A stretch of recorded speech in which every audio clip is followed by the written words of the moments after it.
Buen día, mi nombre es Eli Michelle Ramírez Cruz y a mi equipo le tocó presentar la membrana plasmática.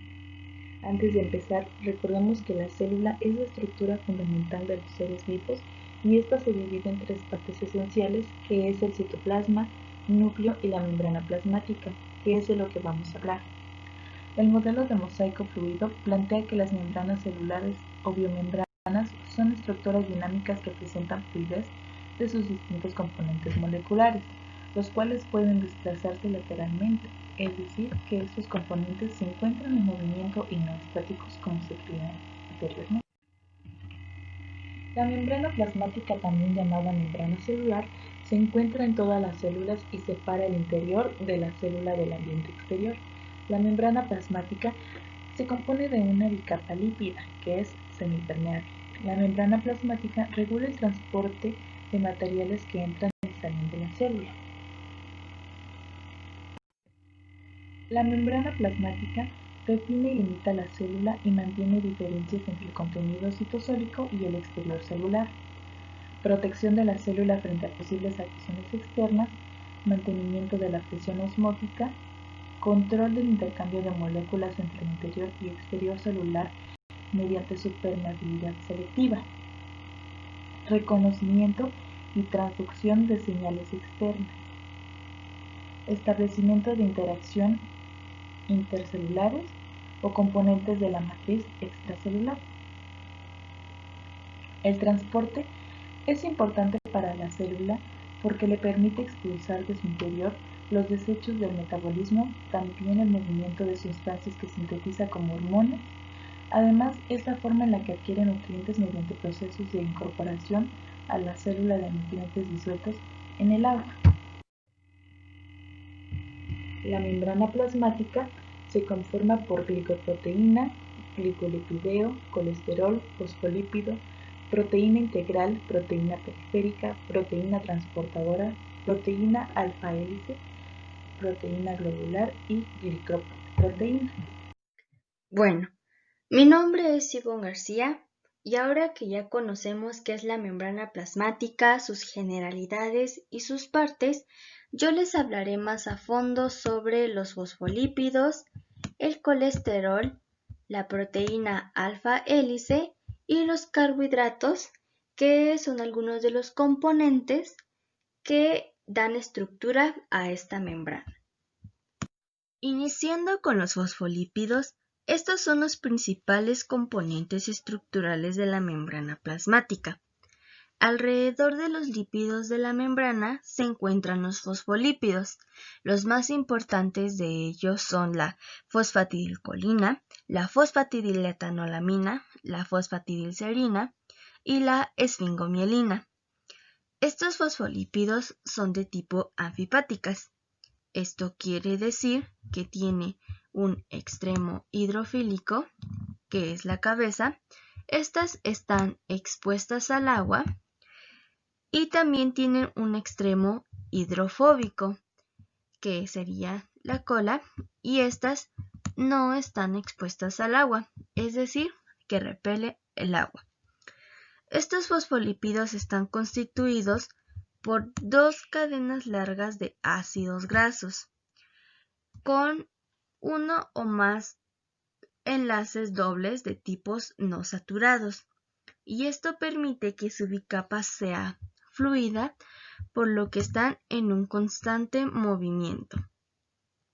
Existen 4 tipos de movimiento y son el de rotación, que estos giran en torno a su propio eje. También está el de difusión lateral y estos se mueven hacia los lados en su misma capa. También está el movimiento flip-flop, que es cuando la molécula lipídica se mueve de una capa a otra. Esto quiere decir que cuando un fosfolípido se encuentra en la capa superior, al tener este tipo de movimiento, irá a la parte inferior, es decir, a la parte baja de la bicapa lipídica. Y por último, tenemos el movimiento de flexión, que es únicamente el movimiento de las colas hidrofílicas de cada uno de los fosfolípidos. La fluidez de estos fosfolípidos es muy importante en las membranas celulares, ya que cuando la temperatura aumenta, también va a aumentar su fluidez.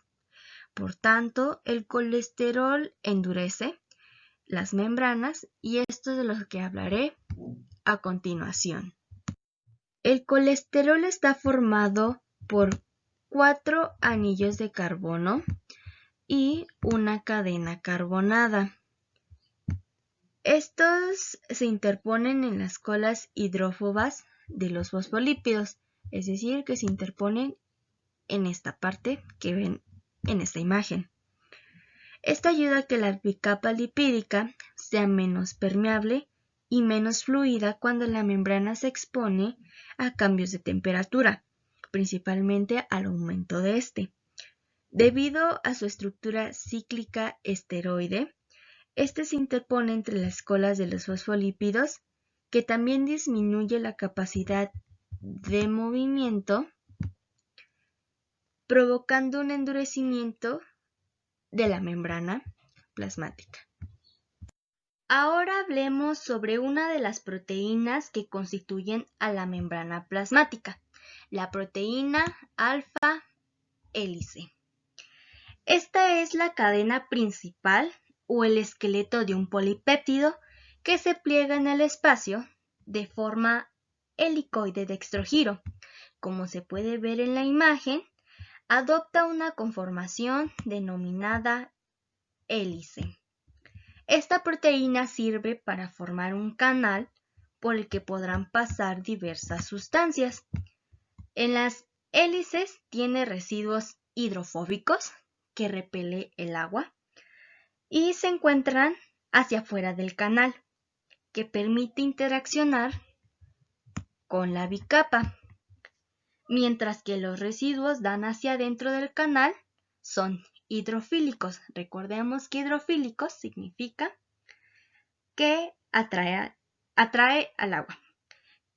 Por lo tanto, de esta manera, si no existiera la presencia de esta proteína, las sustancias polares no podrían cruzar la membrana.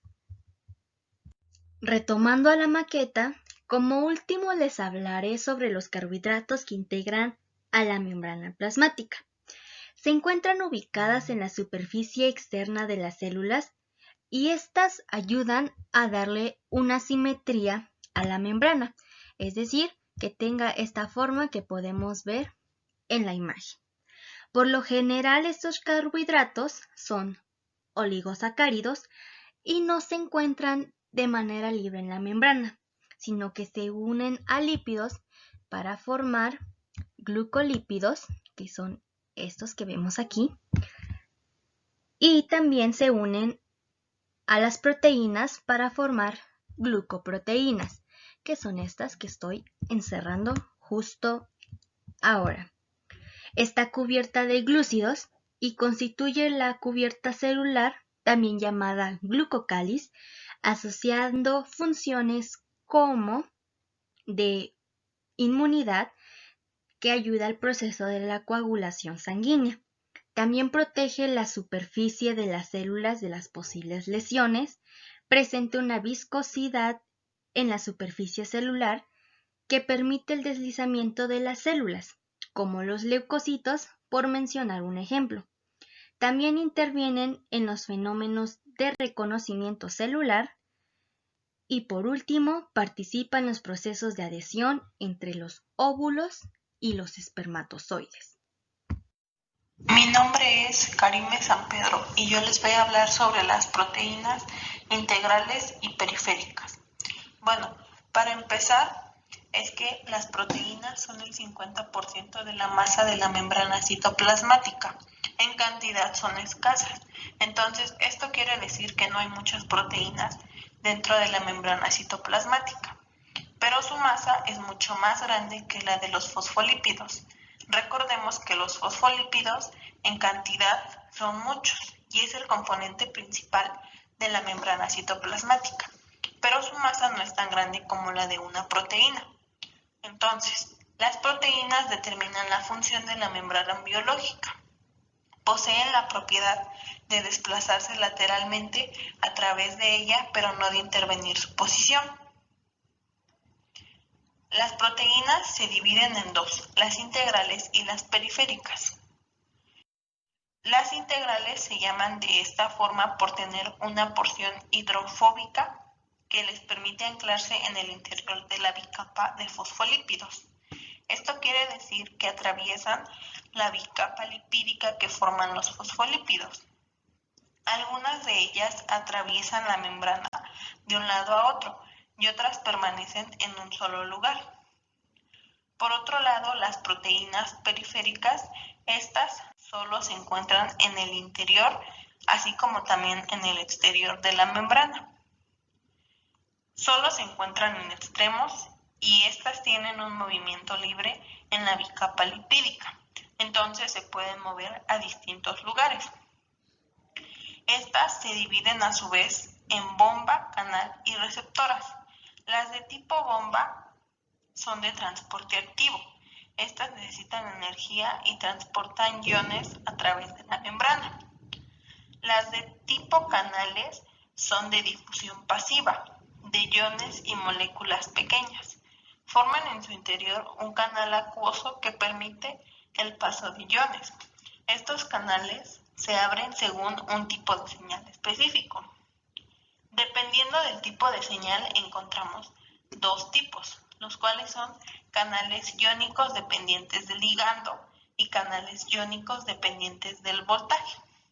El primero trata sobre que el ligando se une a un receptor en la zona externa de la proteína canal de forma específica, provocando cambios en su conformación que permiten la apertura del canal y por tanto la difusión de iones. En la de canales iónicos dependientes del voltaje se abren en respuesta a los cambios de potencial de membrana, como ocurre en las neuronas, en donde la apertura y cierre de los canales de sodio y potasio permite la propagación del impulso nervioso. Por último, las de tipo receptoras solamente son de reconocimiento y fijación de ciertas sustancias. Mi nombre es Andrea Valentín y continuaré hablando acerca de las proteínas ligadoras. Se caracterizan ya que estas proteínas fijan el citoesqueleto a la matriz extracelular, así como también actúan como elementos de unión conectando a los filamentos entre sí o con otras estructuras celulares. Un ejemplo de ello son las integrinas que se vinculan a los filamentos de actina del citoesqueleto y al cual se denomina fibronectina, una glucoproteína que se encuentra presente en todos los vertebrados. Como siguiente tenemos a las famosas enzimas, las cuales pueden formar parte de las proteínas integrales o periféricas, teniendo como principal función catalizar las reacciones de la superficie de la membrana. Dicho en otras palabras, aceleran las reacciones metabólicas de esta. Otras proteínas son las proteínas estructurales, que consisten de algunas proteínas y lípidos, concentrados en áreas de localización con el fin de realizar una función específica. Como sabemos, algunas de las proteínas de la membrana son responsables de la adhesión celular, que es la unión de una célula con otra célula, o también puede ser con una superficie. Tenemos que estas proteínas pueden ser cierta clase de conexiones que se encuentran a veces entre las células de los tejidos. Como último tenemos a las microrregiones de la membrana, conocidas como almohadillas lipídicas, y son aquellas encargadas de controlar el movimiento y la distribución de las proteínas en la bicapa lipídica, así como también llegan a participar en la señalización celular. Cada almohadilla lipídica consta de receptores, factores de acoplamiento, enzimas efectoras y sustratos. Cabe resaltar que las proteínas no tienen una función en específico que las limite a ellas, sino que, por ejemplo, una proteína estructural puede llegar a funcionar como una enzima o una bomba, o cualquier combinación de estas. Mi nombre es Leonel Isaí Cerqueda Guerrero y yo les voy a hablar sobre la proteína transportadora. Son proteínas transmembranas que actúan como poros por los que determinadas sustancias pueden entrar o salir de la célula. forman en su interior un canal acuoso que permite el paso de los iones. Por ello, la célula dispone de dos: transporte pasivo y activo. El transporte pasivo es el proceso que permite el paso de moléculas e iones a través de la membrana celular sin una fuente de energía. Las moléculas e iones pueden atravesar la membrana de forma pasiva a través de diferentes mecanismos, como son el de difusión simple, en el cual pequeñas moléculas no polares como el oxígeno y el dióxido de carbono se disuelven fácilmente en las membranas lipídicas. Pequeñas moléculas polares sin carga, como el agua y la urea, también se difunden por la membrana en forma lenta o restringida. De manera general, las moléculas lipofílicas o afines a las grasas pueden atravesar la membrana por difusión simple. El transporte activo es el proceso por el cual la célula transporta material en contra de su gradiente de concentración, utilizando como fuente de energía el ATP. En las células se describen por lo menos 3 tipos de proteínas con la capacidad de realizar el transporte activo, las cuales son bombas de ATP. Las bombas de ATP realizan el transporte del soluto acoplado a la hidrólisis del ATP, es decir, el ATP libera un grupo fosfato y se transforma en ADP. La energía liberada en la hidrólisis es la que bombea el soluto de un lado al otro de la membrana. Existen 3 tipos de bomba ATP. Bombas tipo P. Las proteínas se fosforilan, es decir, un grupo de fosfato queda unido a la proteína en el proceso de transporte. Un ejemplo sería las bombas de sodio-potasio. También están las bombas tipo F, también llamadas sintetasas del ATP, pues utilizan el gradiente de protones para sintetizar el ATP a partir del ADP y el fosfato. También están los transportadores ABC, son proteínas de membrana que transportan pequeñas moléculas. Un ejemplo podría ser el transportador de colesterol. Yo soy Cristian Alejandro Ruiz Gutiérrez y voy a hablarles acerca de las proteínas canales. Las proteínas canales son proteínas integrales, generalmente son glicoproteínas, que actúan como poros por los que determinadas sustancias pueden entrar o salir de la célula. Estos canales que están en las proteínas integrales atraviesan la membrana y forman túneles hidrofílicos a través de esta, lo que permite que sus moléculas blanco pasen por difusión. Los canales de las proteínas son muy selectivos y solo aceptan transportar un tipo de molécula. El paso a través de una proteína de canal permite que los compuestos polares y cargados eviten el núcleo hidrofóbico de la membrana plasmática, el cual de lo contrario frenaría o bloquearía su entrada a la célula. Las acuaporinas son canales de proteínas que permiten que el agua cruce la membrana muy rápido y tienen una función importante en las células vegetales, los glóbulos rojos y en ciertas partes del riñón. Algunas proteínas de canal están abiertas todo el tiempo, pero hay otras que funcionan como una compuerta. Esto significa que pueden abrirse o cerrarse en respuesta a una señal determinada. Las células involucradas en la transmisión de señales eléctricas, como las células nerviosas y musculares, tienen canales en sus membranas, con compuertas para los iones sodio, potasio y calcio. La apertura y el cierre de estos canales y los cambios resultantes en los niveles de iones dentro de la célula juegan un papel importante en la transmisión eléctrica a lo largo de las membranas, en las células nerviosas y en las contracciones musculares.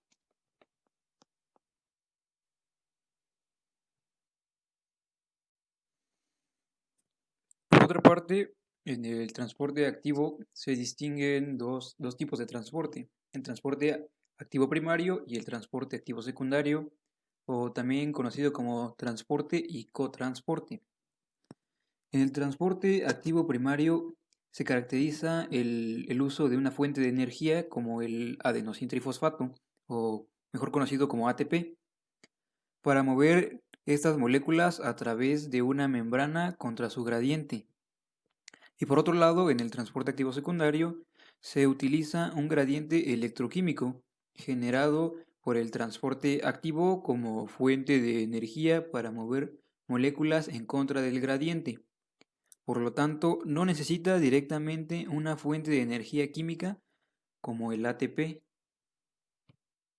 Detalladamente, el transporte activo primario, en este caso la energía derivada del ATP, directamente empuja a la sustancia para que cruce la membrana, modificando la forma de las proteínas de transporte de la membrana plasmática. El ejemplo más común y característico es la bomba de sodio y potasio, que mantienen una baja concentración de sodio en el citosol, extrayéndolo de la célula en contra del gradiente. También mueve los iones de potasio desde el exterior hasta el interior de la célula. Pese a que la concentración intracelular de potasio es superior a la extracelular, esta bomba debe funcionar constantemente ya que hay pérdidas de potasio y ganancias de sodio por los poros acuosos de la membrana. Y finalmente, el transporte activo secundario. Los gradientes electroquímicos creados mediante transportes activos primarios almacenan energía que puede liberarse a medida de que los iones se mueven, otra vez por sus gradientes. El transporte activo secundario utiliza la energía almacenada en estos gradientes para mover otras sustancias contra sus propios gradientes. Por ejemplo, en la figura que tenemos del lado izquierdo, una proteína transportadora permite que los iones de sodio se muevan en el sentido de su gradiente, pero simultáneamente lleva una molécula de glucosa en contra de su gradiente y hacia la célula. La proteína transportadora utiliza la energía del gradiente de sodio para transportar moléculas de glucosa. En el transporte activo secundario, las dos moléculas transportadas pueden moverse en la misma dirección, es decir, hacia la célula, o en direcciones opuestas, una hacia adentro y otra hacia afuera de la célula. Cuando se mueven en la misma dirección, la proteína que las transporta la llamamos semiportador, y si se mueve en direcciones opuestas, se llama antiportador. Mi nombre es Karina Guadalupe Méndez Hernández. Y pues recapitulando, ya vimos sobre el transporte de membrana, ¿no? De difusión simple, proteínas bomba y proteínas canal. Ahora vamos a ver del transporte vesicular. El transporte vesicular, como su nombre lo dice, se da por medio de vesículas, que son orgánulos pequeños que son sacos formados por la membrana celular. Este tipo de transporte, hagamos de cuenta que es como si la membrana estuviera esperando a una molécula, una partícula, y cuando esta viene, como que la absorbe, la adhiere y entra en la célula. O al menos eso es particularmente de la que yo les voy a exponer, de la endocitosis. La endocitosis. Dividiendo la palabra en su raíz etimológica, podemos encontrar que endo es hacia adentro, citosis viene de citos, célula. Entonces este es un tipo de transporte que se da desde afuera de la célula hacia adentro de la célula. La endocitosis se da en sustancias hidrosolubles y el tipo de endocitosis depende del material y el tamaño el tamaño del material que se está transportando. Esta se divide en fagocitosis, pinocitosis y endocitosis medida por receptores. Entonces, encontramos que la fagocitosis es de moléculas grandes que se adhieren a vesículas grandes. O sea, un ejemplo de estas son las bacterias. Aquí, como podemos ver, se forma el saquito grande, como si fuera una boquita que forma la misma membrana celular, y esa lo absorbe. Y aquí esta ya es la vesícula. Ahora pasamos a la pinocitosis. La pinocitosis es absolutamente todo lo contrario a la fagocitosis. La pinocitosis se da en partículas pequeñas, en vesículas pequeñas, como se puede ver. Estas de azul son las moléculas, esta de rojo es la molécula, esto amarillo, este saquito que se ve aquí es la vesícula, bueno, esta es la vesícula y esta también es la vesícula y podemos ver que ambas, la diferencia de tamaños es muy notoria. Esta es el claro ejemplo de la diferencia entre una y otra. Ahora pasamos a la endocitosis medida por receptores. La endocitosis medida por receptores se da de moléculas específicas que se adosan a receptores específicos. Aquí vemos que se forma el saquito y aquí están los receptores específicos y aquí están las moléculas específicas y aquí, como se dice, se adosan la molécula y el receptor.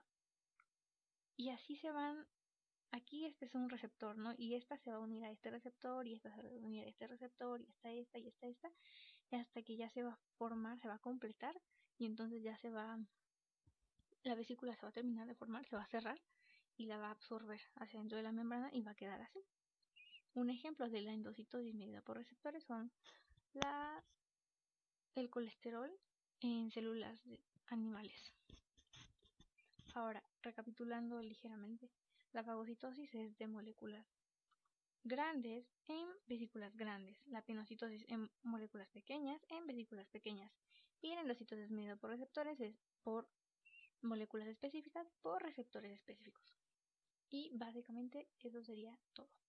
Mi nombre es María del Carmen Jacinto Salinas y les voy a hablar sobre el segundo tipo de transporte vesicular, que es la exocitosis. La exocitosis es la fusión de vesículas con la membrana plasmática, es decir, la célula empaquetará las sustancias en cuestión de vesículas formadas en el aparato de Golgi, mientras que migrarán hacia los límites de la célula, donde las membranas de las vesículas se fusionarán con la membrana plasmática, lo que provocará que el contenido de estas sea liberado al líquido extracelular. La exocitosis se divide en dos tipos. Una es la constitutiva, que se produce en todas las células y se encarga de liberar moléculas que van a formar parte de la matriz extracelular. Este es un proceso constante de producción, desplazamiento y fusión de vesículas con diferente intensidad de tráfico según el estado fisiológico de la célula. Un ejemplo sería las productoras de hormonas, las neuronas, las células de epitelio digestivo y las células glandulares, entre otras. El segundo tipo de exocitosis es la regulada.